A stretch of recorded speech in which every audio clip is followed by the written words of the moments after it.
Hi everyone, let's take a detailed look at how to install and adjust the Moner Solar Welding Helmet.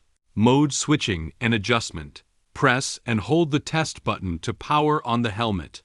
When the indicator light turns on, the helmet is powered on. Briefly press the test button to run a darkening test and check whether the auto darkening function is working properly. The remaining control buttons are located on the side of the helmet. Press the mode button briefly to cycle between three modes: grind, cut, and weld. Grind mode, shade 4, cut mode, shade 5 to 8, weld mode, shade 9 to 13.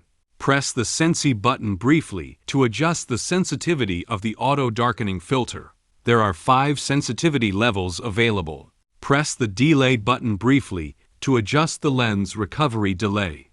There are 5 delay levels available.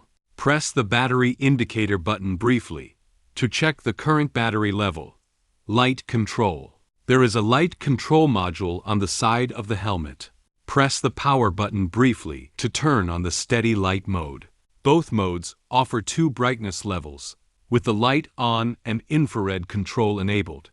Wave your hand over the infrared sensor area to toggle the light on or off in real time. Headgear adjustment and fitting. There is a quick release button on each side of the helmet. Press it to detach the headgear easily. There are 5 adjustment positions for the fore and aft distance. Select the suitable position and make sure both sides are set to the same level. There are 2 adjustment points on the crown of the headgear, allowing you to adjust the fit according to your head size.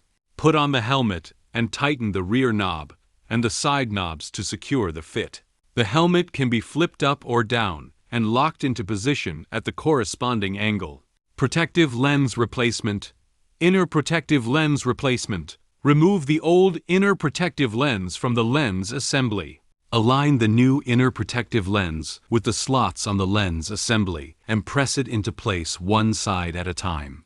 The inner protective lens is now installed correctly.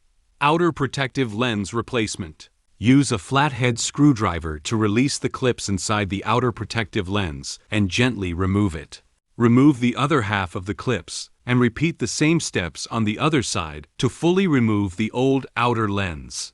Align the new outer protective lens with the mounting holes. Place the clips and press them into position. Repeat the same steps on the other side. The outer protective lens is now properly installed. Type-C or solar top-up charging. Connect the Type-C cable to the charging port on the lens assembly or the light module, then plug the other end into a power source. When the charging indicator lights up, the helmet is charging. You can also place the helmet under direct sunlight to top up the light module via the solar panel. The light module can also be topped up while welding. That covers everything you need to know about the Moner Solar Welding Helmet.